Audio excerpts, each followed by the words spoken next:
Galera, bom dia, boa tarde, boa noite, boa madrugada. Meu nome é Sidney Martins, professor de língua portuguesa aqui do LAC Concursos, o maior site de videoaulas do Brasil, quiçá das Américas. Então vamos parar de enrolação e vamos direto ao ponto.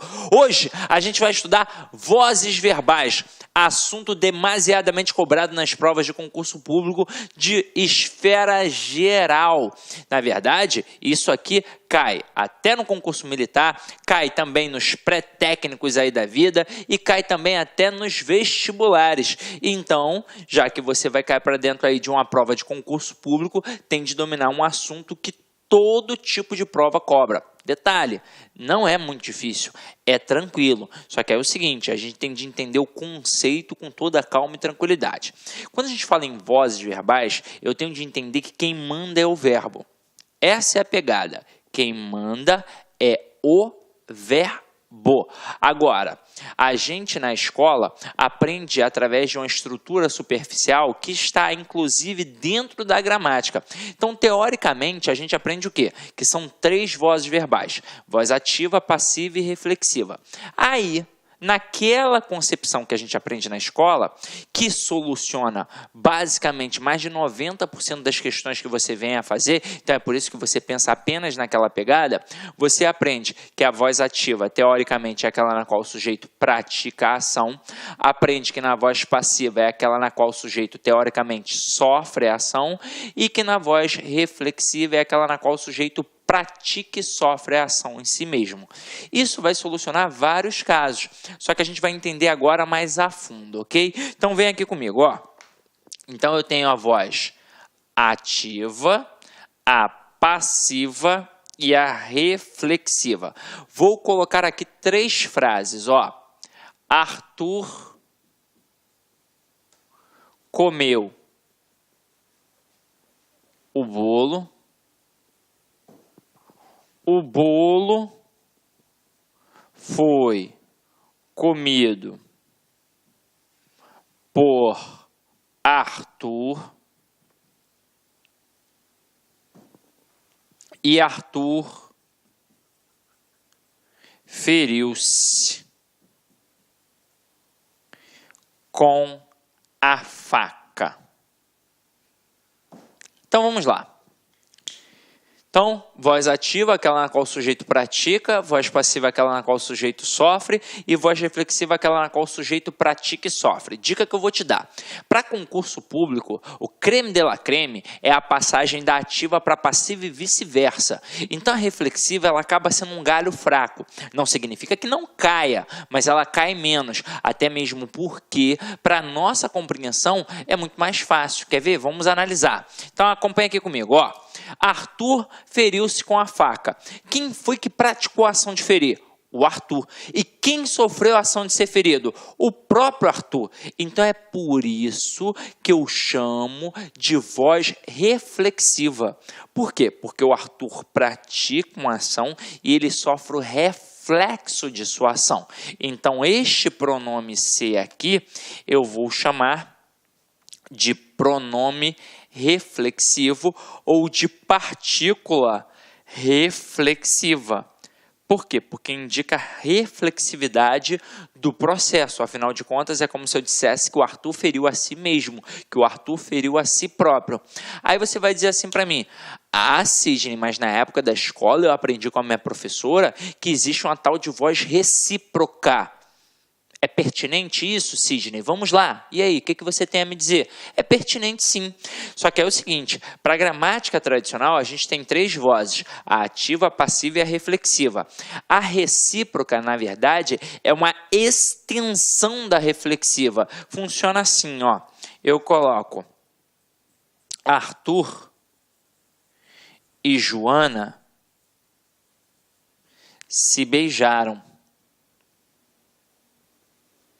E aí você vai reparar que o Arthur pratica uma ação, só que ele também sofre a ação. Assim como a Joana também pratica e também o quê? Sofre. Só que agora é o seguinte, eu não tenho apenas um elemento. Então não é um elemento praticando uma ação e sofrendo o reflexo de sua própria ação. Eu tenho, na verdade, dois elementos. É um processo simultâneo e por isso eu penso na questão da reciprocidade. Porque para existir reciprocidade, tem de existir dois elementos, tranquilo? Então aqui, ó, eu já aprendi o que é a partícula reflexiva e acabei de aprender o que é a tal da partícula recíproca. Qual é a principal diferença entre a reflexiva e a recíproca? Apenas o número de agentes. Na reflexiva, eu só tenho um, que sofre o reflexo de sua ação. E na recíproca, obrigatoriamente, eu tenho dois elementos. E por isso eu tenho reciprocidade. Ok? Tranquilo? Então vamos lá. Agora, eu vou apagar essa parte aqui de baixo, que você já anotou espertamente, sabiamente. E a gente vai cair para dentro das outras duas sentenças que a gente tem aqui agora, ó. A gente vai aprender a passar da ativa para a passiva. E aí eu pergunto a você que está em casa, o que eu preciso fazer para transformar um cara que é ativo em passivo? Aí você deve estar pensando sacanagem, mas é mais ou menos isso mesmo. Eu vou dar uma cruzada nele, ó. É isso aqui que eu vou fazer, ó. Só que é o seguinte, vamos analisar etapa por etapa. Quando eu digo Arthur comeu o bolo, quem praticou a ação de comer? Arthur. E quem sofreu a ação de ser comido? O bolo. Então, eu tenho um verbo, que é o verbo comer, um sujeito, que é Arthur, e um objeto, que é o bolo. Detalhe, eu aqui tenho um verbo transitivo direto. Verbo transitivo direto é aquele que pede o complemento sem a preposição. Ou seja, aquele que pede um objeto direto. E aí a gente entende que para cada ação que a gente pratica, sempre haverá alguém que vai sofrer ou ser alvo da ação. Quem sofre é alvo da ação funciona como objeto. Mas aí pensa comigo, quem é que sofre? É o objeto direto. Então, a gente sempre, para fazer questão de vozes verbais, vai pensar num verbo que seja transitivo direto. Por quê? Porque só dá para passar da ativa para a passiva quando eu tenho um verbo transitivo direto, ou então, quando eu tenho um verbo transitivo direto e indireto, e isso por causa do direto. Daqui a pouco eu vou mostrar para vocês. Por quê? Porque o cara que está sofrendo a ação na ativa é o que vai passar a sofrer na ação na passiva e vai ser chamado de sujeito. Eu não tenho como fazer isso com um objeto indireto, por exemplo. Por quê? Porque eu não posso ter um núcleo de sujeito preposicionado, já que o objeto indireto tem preposição, como é que ele vai vir para a voz passiva com aquela preposição sendo um sujeito? É impossível, tranquilo? Então vamos lá, eu tenho aqui Arthur, que é o sujeito, o verbo, que é transitivo direto, e o bolo, que é um objeto direto. Então, vamos lá, vamos analisar etapa por etapa. O Arthur, ele pratica a ação na ativa. Ele vai continuar praticando a ação na passiva. Só que a gente agora vai mudar a função sintática, porque na ativa quem pratica é o sujeito. E na passiva, quem pratica é o agente da passiva. Agora, e o bolo ali? Ele está sofrendo a ação na ativa. Quando passar para a passiva, ele vai continuar sofrendo a ação. Eu só vou mudar o quê? Eu vou mudar a função sintática, porque na ativa quem sofre é o objeto direto. E na passiva quem sofre é o sujeito. Ok? Agora, vou lançar um desafio para você que está em casa. Coloca assim, ó, Arthur levou um choque. Aí eu te pergunto, voz ativa ou voz passiva? Aí muito aluno vai pensar assim, ué, o Arthur sofreu, então a voz é passiva. E aí lembra que eu te disse no início da aula que aquela explicação da gramática, aquela explicação lá na escola era superficial? Atendia a vários aspectos. Você iria solucionar mais de 90% das questões, mas não é a realidade. Porque é o seguinte, quando eu penso em estrutura verbal, quem sempre vai mandar é o verbo. É o verbo. É o verbo que manda nas vozes verbais, na conjugação verbal, na correlação verbal, na regência verbal. Falou de verbo, quem manda é o verbo. E pronto, acabou. Não é, é o agente, é o cara que sofre, é o cara que pratica. Não é isso, é o verbo que define. E aí acompanha aqui comigo, ó. Tá vendo que verbo eu tenho aqui? Um verbo sozinho, individualizado. E agora eu quero que você entenda o seguinte. Quando isso foi criado na gramática, a nossa sociedade era extremamente machista. Eu não estou de sacanagem não, estou falando sério mesmo. Era extremamente machista. Então essa brincadeira que as pessoas fazem no dia a dia, fulano é ativo, fulano é passivo, é para zoar mesmo, cunho sexual. Então, isso tudo surgiu dentro da gramática. Com certeza o Celso Cunha e o Bechara ficavam zoando um ao outro. Hoje em dia é claro que o Bechara não vai fazer isso, porque ele já tem mais de 87 anos, seria ridículo. Mas quando ele tinha a minha idade, com certeza ele ficava zoando o Celso Cunha com isso. E aí eu quero que vocês entendam de onde surgiu a brincadeira. Primeiro surgiu dentro da língua portuguesa, para depois vir para o nosso mundo cotidiano. Surgiu aqui, ó. Como é que está o verbo? Está sozinho. Ou seja, ele é machista, é um verbo que é macho. E se é macho, não pede ajuda de ninguém. Quer ver? Como é que está o verbo aqui? Ele é macho, não pede ajuda de ninguém. Como é que é o verbo da voz passiva? Ele é uma locução verbal. O que é uma locução verbal? É um verbo principal, mais um verbo auxiliar, onde atrás dele dando suporte. E é daí que vem a sacanagem, a brincadeira. E eu estou falando sério, não estou brincando não. Estou falando muito sério. Pode parecer sacanagem. Sidney está inventando isso. Não, não estou inventando. Então aqui, ó, como o verbo está sozinho, ele é macho. Quando tem a locução verbal, um atrás do outro, é passivo. E aí, só para citar como exemplo, eu falei essa concepção do machista que não pede ajuda de ninguém, eu vou até provar. Por exemplo, você, mulher que está em casa, que namora ou que é casada, pensa só. Alguma vez você já se perdeu com seu marido ou seu namorado no meio da rua? Estou falando sexualmente não, tá? Pelo amor de Deus. Se perdeu mesmo, não estava encontrando um local.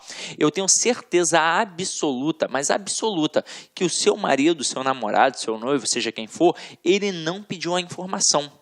E aí você, agora eu vou pedir desculpa aos homens, eu vou ensinar a mulherada a dominar o homem na palma da mão. Você estragou tudo, porque você começou a brigar com seu marido, seu namorado, com seu noivo, se bobear, desceu do carro e foi pedir informação. E aí estragou, tiveram uma noite de brigas.